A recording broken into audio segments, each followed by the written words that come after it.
Cuando uno piensa en simulación médica, se imagina tecnología, ¿no? Maniquíes súper avanzados, escenarios de alta fidelidad.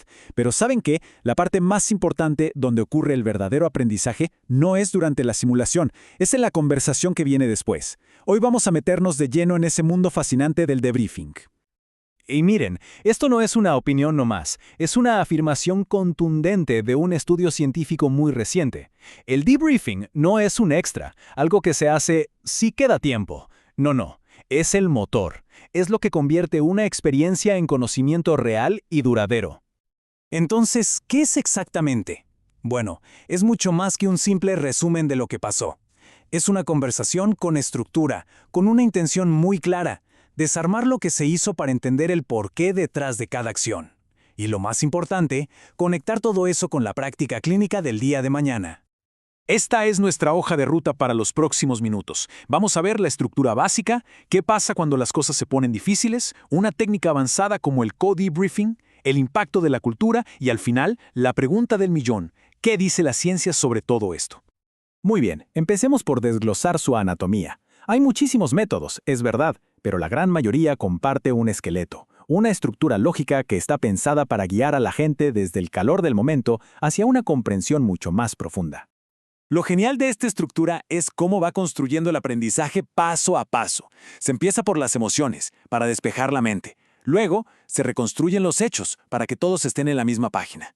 Después viene el corazón del asunto, explorar el razonamiento. Y al final, se cierra todo con lecciones prácticas. Cada fase prepara el camino para la que sigue. Y aquí está el objetivo de fondo, los modelos mentales. Pensemos que son como los mapas que tenemos en la cabeza y que guían lo que hacemos. Un buen debriefing no solo corrige una acción, sino que ayuda a redibujar el mapa mental que la causó. Esa es la diferencia entre aprender una solución y aprender a pensar de una forma nueva. Claro, esta estructura ideal no siempre fluye tan fácil. Al final del día, estamos tratando con personas, con sus emociones y sus dinámicas, y eso hace que cada debriefing sea un mundo, y a veces un verdadero desafío. Y aquí es súper importante entender esta diferencia. Una cosa son las dificultades normales cuando se está aprendiendo la técnica, como no saber qué preguntar o cómo manejar un silencio. Pero otra muy distinta es un debriefing difícil, donde la tensión se corta con un cuchillo por un conflicto o una emoción muy fuerte. Lo primero se soluciona con práctica, lo segundo requiere otro nivel de habilidad.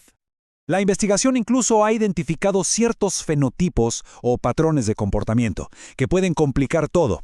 Por ejemplo, la persona callada, la que está a la defensiva o la que domina la conversación, tenga o no razón. El punto no es etiquetar a nadie, sino entender la dinámica que hay detrás para poder reencauzar la charla hacia el aprendizaje. Entonces, ¿cómo se maneja toda esta complejidad? Bueno, una técnica muy poderosa es el co-debriefing. Básicamente es tener a dos o más facilitadores guiando la conversación. Como dice el dicho, dos cabezas piensan mejor que una. Y las ventajas son enormes. Con un cofacilitador, uno puede enfocarse en el lenguaje no verbal, tener una segunda opinión sobre un tema complejo y hasta modelar un buen trabajo en equipo para el grupo. No se trata solo de dividir el trabajo, sino de multiplicar el impacto. Pero ojo, no es solo poner a dos personas en una sala y listo, hay que organizarse. Se puede seguir al líder, donde uno lleva la batuta y el otro apoya, o dividir y conquistar, repartiéndose los temas. La clave, como en todo, es la planificación y la comunicación previa entre los dos. Ahora, sumemos otra capa de complejidad, la cultura. La mayoría de estos modelos de debriefing se crearon en Norteamérica, pero ¿funcionan igual en cualquier parte del mundo?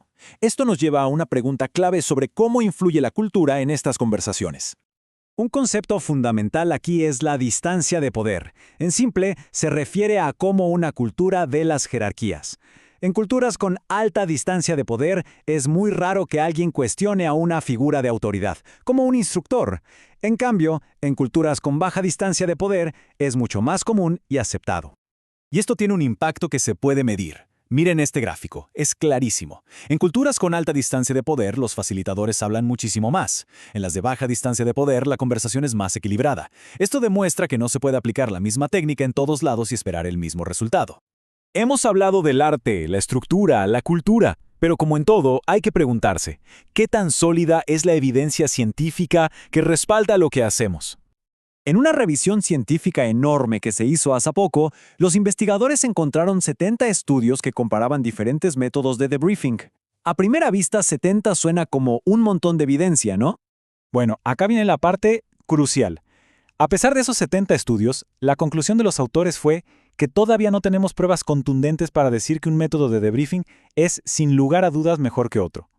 Y esto nos deja con una conclusión muy importante. Mucho de lo que consideramos mejores prácticas se basa más en la teoría y en la experiencia de expertos que en evidencia científica sólida y comparativa.